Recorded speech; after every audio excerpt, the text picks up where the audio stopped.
Torres, of course, joins a team that are super conquerors. That's what the front page of L'Équipe says after they defeated Aston Villa by 2-1 to win the UEFA Super Cup. Here's Luis Enrique. We try to be competitive. It's important to be competitive this season. Starting this season in that way, it's important, and we are happy to achieve that trophy, but we are very far from the normal position to compete in the future. And we are going to prepare this season in the same way that the last 2 years, trying to win every single trophy. That's our goal, that's our ambition, and that's the ambition of the club and the ambition of our supporters. It's an ambition, of course, they have fulfilled rather impressively over the last couple of seasons, looking to make it 3 Champions League victories in a row. Let's take a look at how the bookies have things set, looking ahead to the final in May. Not too long to go now until that takes place. PSG, I'm sorry, what? Our favourites. Arsenal sitting second alongside Bayern. Real Madrid. Manchester United? What the? I know Real Madrid are ahead of Barcelona, but there you go. Liverpool were there for some crazy reason as well. Right, Jan, let me ask you this. If PSG don't win the Champions League, why not and who will? Well, I think that I will agree that Arsenal has got to get some good players in. I think they still missed that number 9. We said that many times, but I think they missed the number 9 because they need a goal getter. They need that 1-0 player. They need that 1-0 goal getter that they need to go all the way. I will very close this season, of course, but I still think I understand that the favourites are PSG going into this season, because I think that we could say now, if we can all agree, that Luis Enrique at the moment is the absolutely best coach in the world. So you would say Arsenal would win if PSG don't, but PSG's your team, Jan? I will always say that, but I know that's lazy punditry, because it's so easy to say that. That's fine. No. But it's easy to say that the reigning champion will still do it. I think that when we start discussing, we're getting closer now to the Premier League. We've seen an Arsenal team that has get good players in. But the thing is, I think it's also important to say what Luis Enrique is saying there. I think that coming out of the World Cup now, there's a lot of players that need the beginning of the season to like a pre-season. And yes, it's a long time before the May Champions League final, but we all know how important it is for a team to set. And we were talking about Torres. Maybe that is kind of the idea also for PSG. I mean, you won't have your starting 11 now going on all cylinders already in August, September. So I would say Arsenal up there. I would love to say Bayern as well, and let's see. I mean, 2 great challenges. Real Madrid with Moreno. Moreno hasn't won a title for 4 years. Can he do it? And is that the Champions League? Ooh, I doubt it.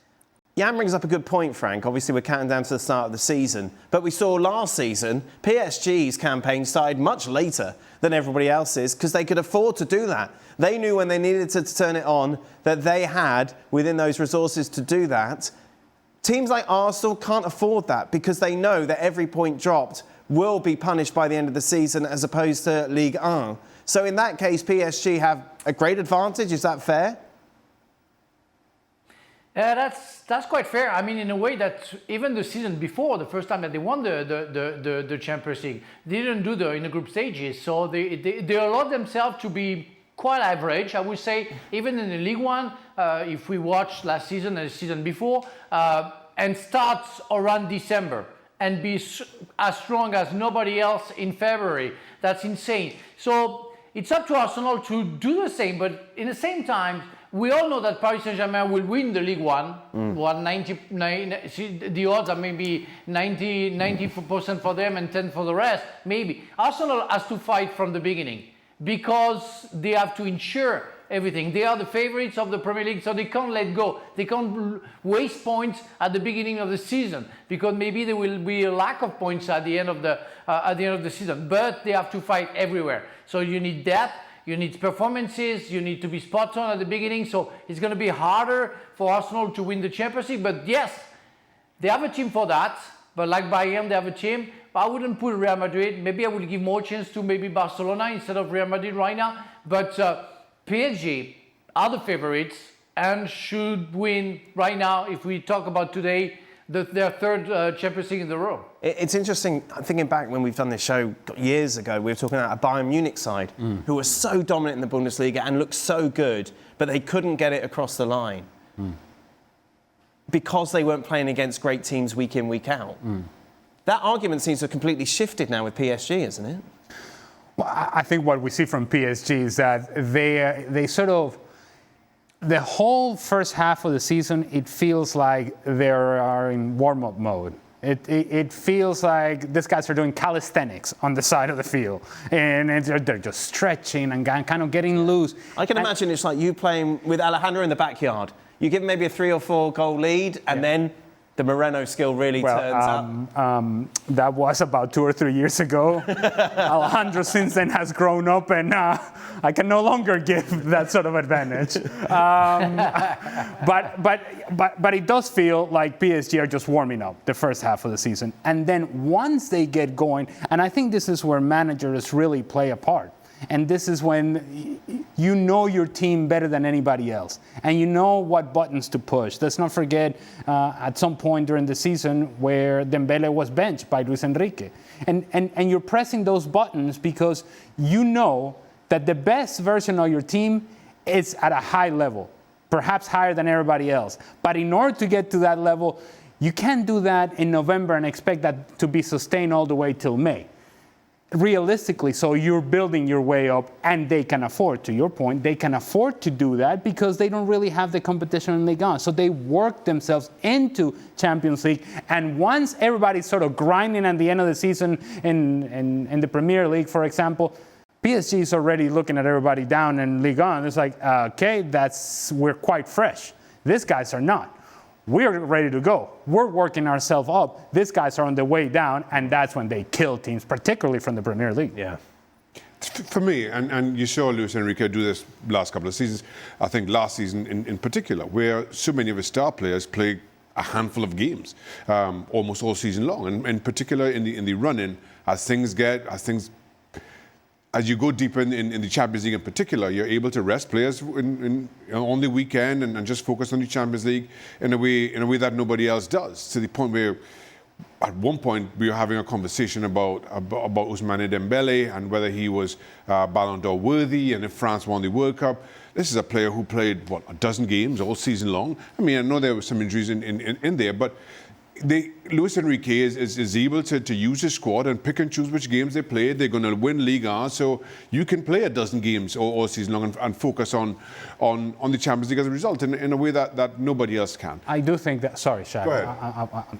I interrupted you, Shaka. My apologies. I thought you had ended. You're more than welcome. Okay. In terms of what team is a bigger threat to PSG, I think I would take Bayern Munich over Arsenal as being a threat. Do you think they learned their lesson? Well, I think they can match PSG offensively. Yeah. And if they're able to work better defensively and the transition moments in which they got destroyed by PSG, I think offensively they can match against PSG. And there is something to be said about, Bayern Munich sort of taking steps forward, Vincent Kompany, and it feels like there's a natural progression. The next progression for them is to get to a Champions League final. In order to do that, more than likely, you're going to have to beat a team like PSG. And they've already matched them. They looked at them eye to eye, and they weren't that far off. And I think that's a learning experience for everybody on that team. I thought Bayern and PSG were the best two teams in the Champions League, particularly later on in the competition. And I know Arsenal fans are screaming, they got a final, it went down to penalties, everything else of the sort. Yeah, they are, Shaka. They are screaming. But I thought Bayern were closer to PSG than Arsenal showed themselves to be, despite going to penalties. And I also still have the same criticism around Arsenal. While they've strengthened, while they've gotten better, do they have that out-and-out goal scorer? Can Gyökeres be that player? I still have my doubts. That's the one department. But PSG don't have that out-and-out goal scorer, do they? But PSG have won 2 Champions League. They've back-to-back. They've shown that they don't need Arsenal that. won the Premier League, Shaq. They won the Premier League, but I'm still not overly convinced by Arsenal or what Arsenal have in terms of an attacking threat. You can almost see that. It just sounds like lazy punditry. No, Arsenal, for me, had City been better, as they had been 3 seasons before, I'm not sure we're talking about Arsenal as defending champions right now. Do you notice how he's been very positive with Arsenal? Yes. This is the beginning of the season. You know, there are certain inconsistencies to the way that Dan treated Arsenal last year. That's all. How dare you? Just a reminder for a lot more on what happened, PSG's victory against Aston Villa. The boys covered it yesterday. That's available on our YouTube channel.